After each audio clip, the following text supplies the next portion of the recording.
Hello and welcome to Bondcast, our podcast series where we discuss the latest themes and events shaping rates markets.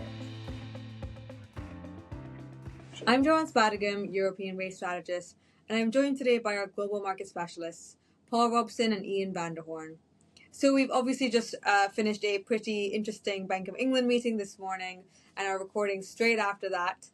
Fairly interesting though, our LinkedIn poll from last week showed that 58% of respondents voted for a cut, 34% for a hold, and 8% for a hike. So I think a pretty interesting set of results to have come before the Bank of England this week. So Paul, I'll go to you first to discuss the meeting. So what did you make of it overall? Yeah, as you said, it was definitely a lot more interesting than we had expected, and the market had expected. It delivered a surprise. I think in one line, it was a hawkish cut, so 25 basis point cut in bank rate.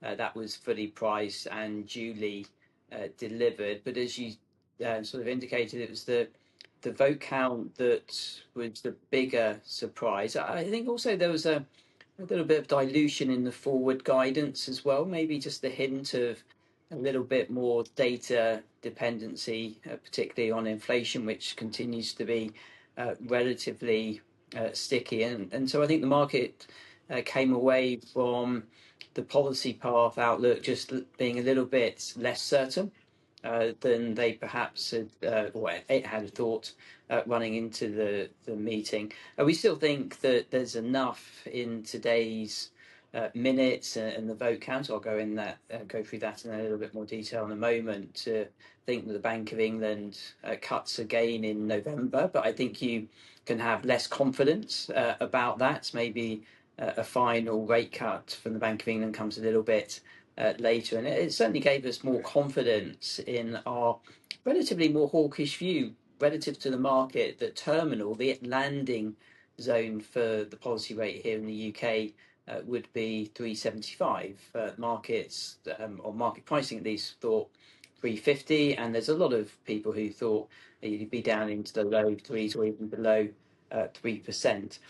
In terms of the vote count, as I said, it was unexpected. We thought it was going to be unanimous support for a quarter point cut, so 9-0 in favour of that outcome. The market expectation was all over the place, to be honest. The modal expectation was 252, so two MPC members expected to vote for a 50 basis point cut, two for no cut at all, and then a majority 5 in favour of a quarter point. In the end, it was 5-4. So you had 5 members voting for a 25 basis point cut, but 4, importantly, voting for no change. And that was only after a second vote. So the first vote was 4-1. Taylor wanted a 50 basis points, and you didn't have a majority in any one particular outcome. So they voted again, and Taylor changed his vote from 0.5% cut to just a quarter. In terms of the market reaction, I thought that was quite interesting. Markets took out about 6 basis points of easing for the final quarter of the year. Not dramatic. There was a little bit more through the curve, but it's become a lot more split between November and December. So I think people are still confident you get a cut by the end of the year, but it might just take a little bit longer. And that was consistent, I think, with what Governor Bailey was saying about a more uncertain outlook, but the path is still down. But there's no need to go quickly at cutting rates. So you said, Paul, we've had a more hawkish view in the Bank of England versus many market participants for a while now. Has any of this changed your expectations for rates for the year, or are you still in the same camp as before? For front-end rates, no change. We still think terminal is at 375, and we hold that with more confidence than we did, say, 24 hours ago.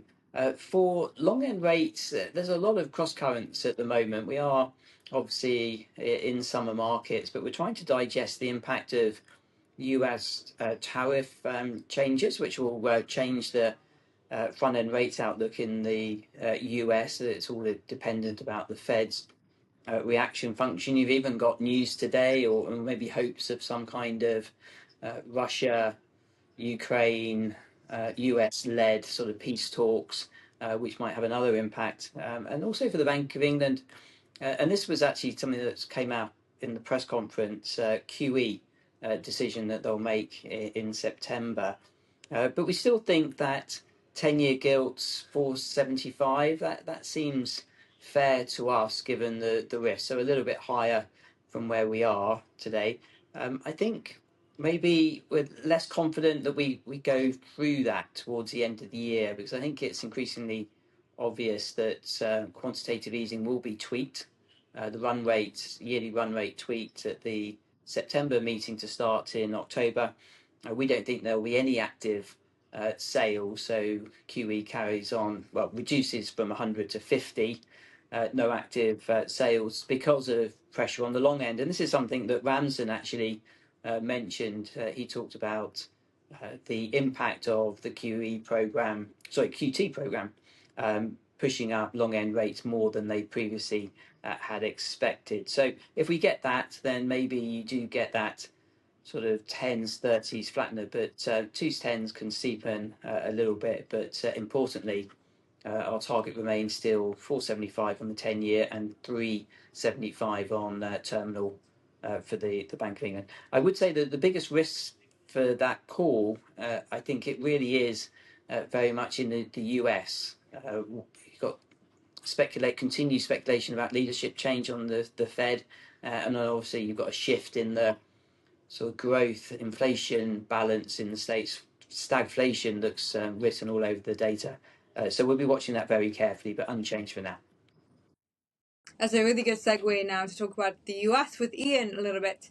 So obviously the non-farm payroll number last week was a big focus and drove a pretty significant market reaction as well. So what are you thinking about that number, and has it really changed things for you at this point? I think the market has, of course, reset a bit after that number as well.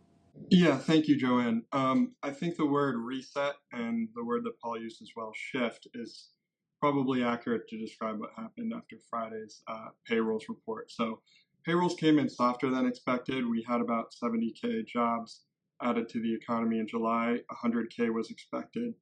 But the real driver of that shift or reset was the revisions to the job data. We saw over 250K jobs removed for the last 2 months. So a downward revision of over 250 jobs. And that really changes the trajectory of the labor market in the US the last few months. Instead of adding about 150K jobs per month over the last 3 months, it revises that all the way down to just about 35,000 jobs per month over the last few months. So definitely a big downside revision and a sign that the labor market is cooling here in the US. And markets understandably rallied sharply on the back of that. We had the 2-year yield move down more than 25 basis points.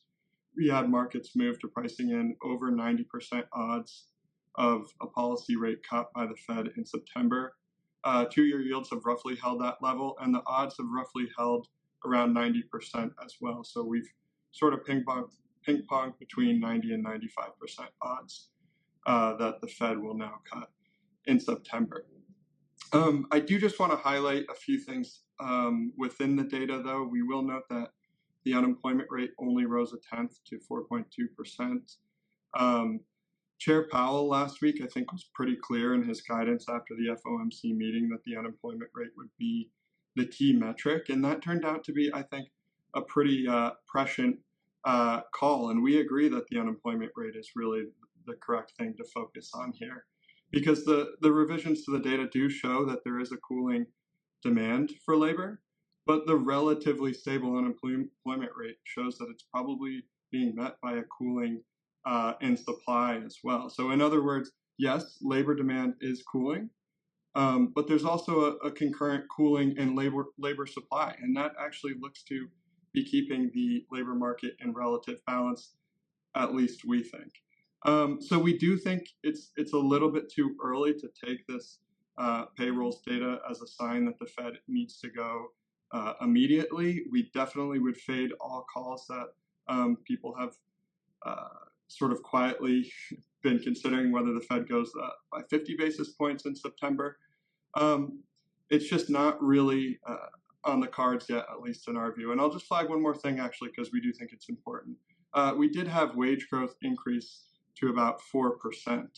That's a recent high, and that also points to tightness in the labor market. If people's wages are still growing, they're still able to consume, consumption is still healthy, and growth should be relatively healthy. So there are pressures building in the labor market. We won't deny that. We just think it's a little bit too early on balance to call for a move in September. We think the Fed just needs to see a little bit more downward pressure, especially on inflation, before they can act. So does this make next week's CPI print even more important in your view? And how does this tie in with this discussion we're having at the moment about who the next Fed governor will be and who really will be the replacement for Kugler, who recently resigned?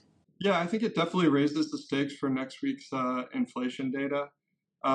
We expect core inflation to actually increase in July. We see it increasing by 0.3% month over month, and we see the year-over-year number for core inflation rising to 3%. That's 100 basis points above the Fed's target, and to be sure, that's also the market expectation. Our view is driven that inflation is going to continue to rise as well. We think that some of this tariff pass-through is going to make its way into the inflation numbers in the coming months.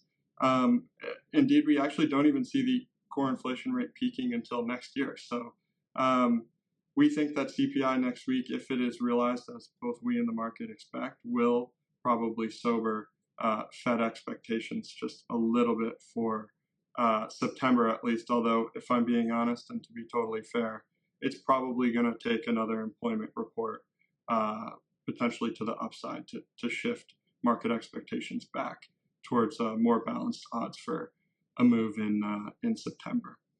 And then you mentioned the Fed transition, which I think is really important, and I actually see that as probably the biggest risk to our more hawkish expectation for the Fed. Like you said, Governor Kugler, she resigned her seat on Friday. That opens up the opportunity for President Trump to assign a Fed governor on the board, as soon as September. And I say September because Congress is actually out of session for their summer break. They're set to meet again September 2nd. So the earliest we could have somebody in the new seat would be early September. But it does set that person up to be able to vote at the September 17th FOMC meeting. And given that sort of the baseline, I guess, qualification for being this new governor in Trump's eyes is the ability and willingness to vote for a policy rate cut in September. So Kugler's vacant seat does give Trump the opportunity to get that dovish voice in there for the next meeting. I will just say that I don't really see that potential dissenting vote as having all that much sway, to be honest. One of the ideas that was floated yesterday through markets is that Trump would potentially pick a temporary governor to take up that seat for just a few months. As a reminder, Kugler's seat only went until January, so it's just a 5-month sort of temporary term, and then Trump would have the opportunity to appoint a more permanent governor for the full 14-year term. So if that person comes in on a temporary basis and votes for, a cut, and we have 3 dissents at the September meeting, that doesn't really move the dial all that much in my eyes, as opposed to somebody who's already existing on the Fed, another governor or a regional president or somebody of that nature voting for a cut in September. There is, of course, the alternative, which is that Trump chooses somebody to hold this position as sort of the chair in waiting. In other words, he makes his official pick now for September. We do think there are some benefits there. One would be the opposite of what I just said, in that there would be this more official, longer-lasting voice who would sort of try to draw more hawkish voices to that side as early as September. The downside to that would be that if the Senate, which needs to approve this nominee, views this next person as being the chair in waiting, there is the likelihood that they might be a little bit more stringent, if you will, with putting that person through the approval process. And if that delays past the September meeting, it could actually deny Trump and his office the opportunity to get a dovish voice in there as soon as the next meeting. But yeah, I think on balance, that really is the risk in our view. And it's not, truthfully, it's not embedded in the data. It is a little bit more embedded in the political sort of nature of the Fed now. But Kugler's vacancy definitely ups the ante for the September meeting if Trump can get a dovish voice in there beforehand, which is our expectation. So let's shift back over to the Euro area, to you, Joann. What's on your mind through the summer? What are you looking at for Euro rates through the summer? Anything that we should be focused on? So it's been a pretty quiet week in Europe, all things considered. Last week's inflation print did confirm that we do get 2% for the last month, which is essentially in line with our expectations. And I think also it really does help this idea that the ECB is on a inflation normalization process and doesn't necessarily have to shift rates too much. Lagarde communicated as much in the meeting last month, and I think that 2% target is our key view, and that will hold going forward as well. So for me, the key driver of the curve will be the long end, with the front end essentially pinned by the ECB's reaction function, which I think we all can see quite clearly at this stage, is essentially 2% unless there's a big macro shock. So with that being considered, I think that for the long end, the question really is what happens with supply. And I think in September, when we do get more supply coming in once again, a range of syndications as well, I think that will, of course, drive long ends higher and curves steeper. So supply, I think, still matters and will be what I think drives the curve through the rest of the year. With that being said, I think the other point to consider is that corporate supply has been coming in a bit earlier than usually in September, so perhaps we see some swap spread plays towards the end of August as well. So we'll be keeping an eye on that and what timing what that timing really looks like over the end of August. I think the last thing to note is that in terms of risks to Europe, which I think is still very much skewed towards French politics. So French politics has been pretty quiet over the last couple of weeks, but I think that September could be another point of contention. We obviously could have a situation where another set of snap elections do occur on a parliamentary level, and that could cause some more volatility in French spreads once again.